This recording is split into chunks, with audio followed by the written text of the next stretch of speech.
ونتوكل عليه ونعوذ بالله من شرور أنفسنا ومن سيئات أعمالنا من يهده الله فلا مضل له ومن يضلله فلا هادي له ونشهد أن لا إله إلا الله وحده لا شريك له ونشهد أن سيدنا وسندنا ونبينا ومولانا محمدا عبده ورسوله أما بعد فأعوذ بالله من الشيطان الرجيم بسم الله الرحمن الرحيم لقد من الله على المؤمنين إذ بعث فيهم رسولا من أنفسهم يتلو عليهم آياته ويزكيهم ويعلمهم الكتاب والحكمة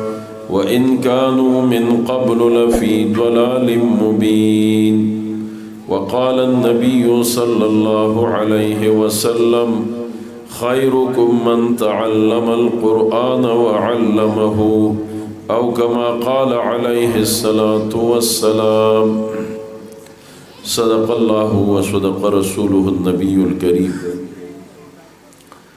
قابل احترام علماء کرام خصوصا دغه تحصیل مردان زمون د علماء مشر حضرت مولانا محمد عاقل انصاری سے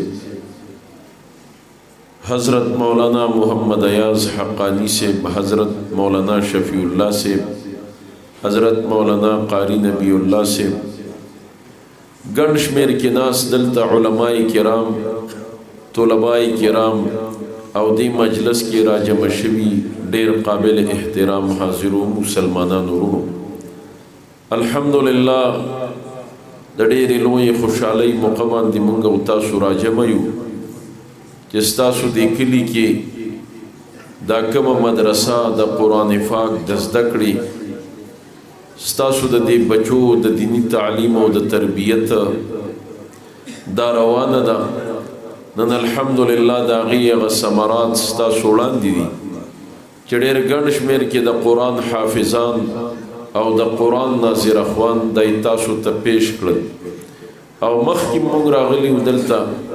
ګڼ شمېر کې هغه ځل باندې هم ستاسو بچو د قرآن پاک د هغې ختمونه ادا کړي او د دغې موقع مناسبت سره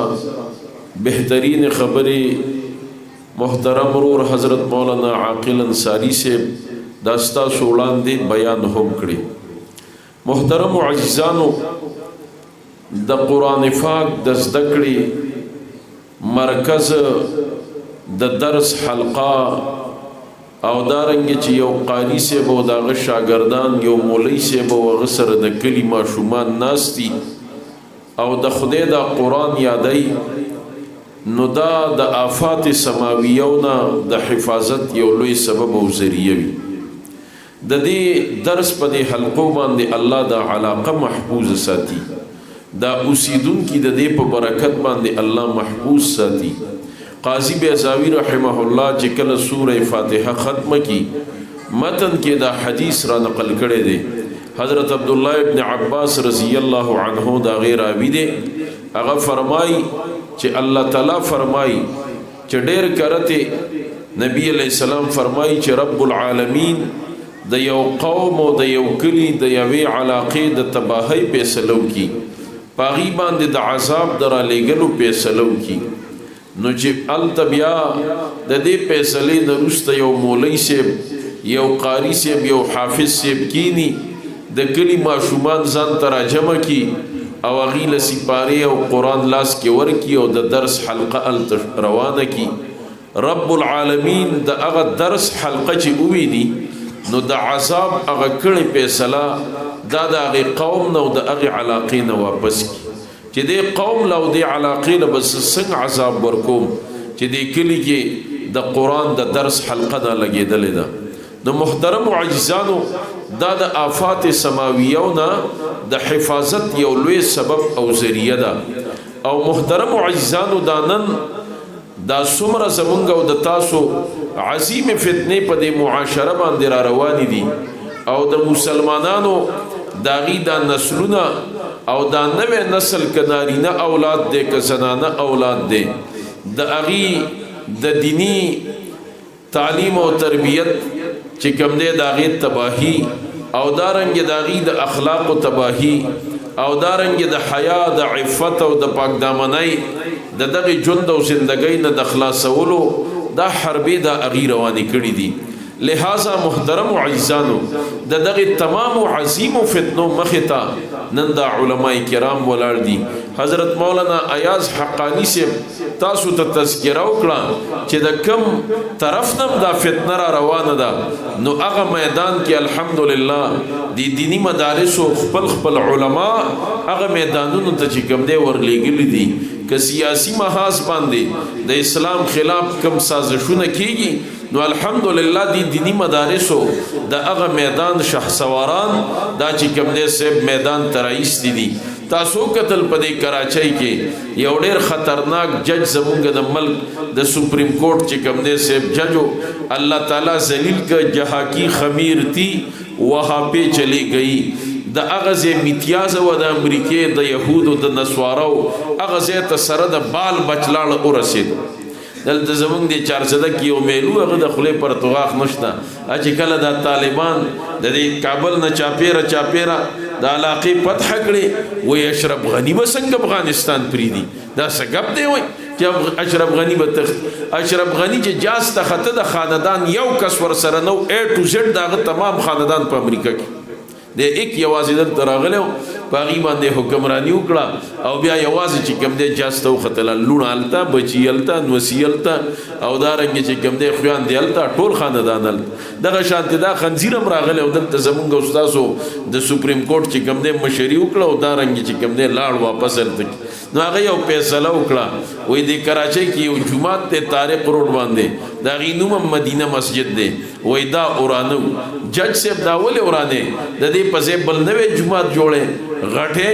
بلډنګ خنه دی مونږ او تاسو هم د بانډو کې دا جوماتونه شهیدان کړو که نه خو دې مقصد دپاره چې دا زوړ شوی دی پخوانی دی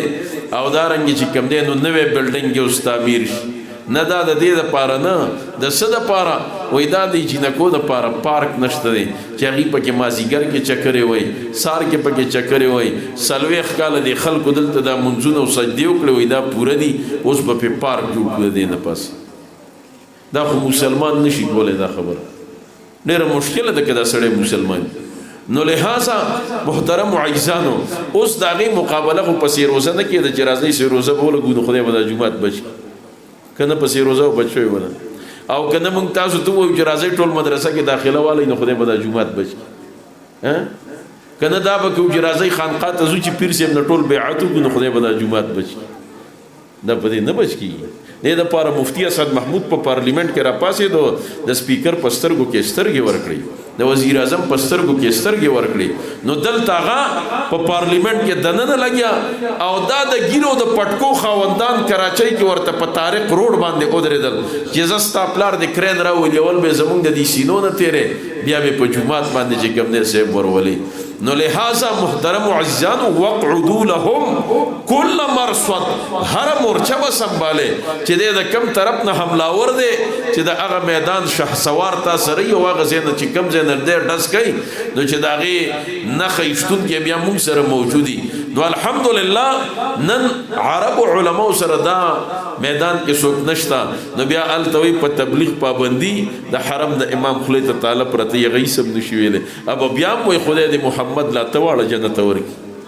د هغې خطبه چې چلته چې اورېدلي 10 منټه د خدای حمد و ثنا 10 منټه د قبر او د لحد خبرې او 10 منټه محمد ته چې کوم دی دعاګانې محمد ته دعاګانې بیا هلته هغه فیصله کوي هغې چې کوم دی نو فیصله وکړه تاسو ته خبر شوي د هغې شورا دا فیصله چې کوم دی ورکړه او جھنډې وخېجوله چې آینده دپاره به د سعودي عرب په جھنډه باندې کلمه د لا اله الا الله محمد رسول الله به پرې نه دا هغه ځای عالم دا چغه نشي والی دا د دې ځای مولا والی شي الحمدلله نو محترم عزیزانو نن الحمدلله د دین اسلام چې څومره شعبې دي دا د دینی مدرسې دا د قرآن د درس د دې حلقې په برکت باندې دا ټولې ودانې دي نن د دې درس د دې حلقو په برکت باندې زمونږ استاسو دا جماعتونه ودان او آباد دي. نن چې جماعتونو کې دا امامان ناست دي آلته کې چې کوم دی د دین خدمت کوي، 15 وخته جمع در کوي، د منځ اصلاح هم کوي، د بچی چې کوم دی نو په غوږ کې د اذان هم کوي، جنازه هم پڑھاوي چې بچی د جماعت تراشي غل قرآن او سپارم په لاس کې ور کوي. نن کې د جماعتونو د امامانو په شکل کې دا عظیم خدمت شروع دی، دا د دینی مدرسو برکت دی. نن کدا د تبلیغ دا مرکزونه ودان او آباد دي، دا خو الحمدلله دا کوم علما چې التلیا دي او دا عظیم مهنت کوي، نو دا د دینی مدرسو برکت دی.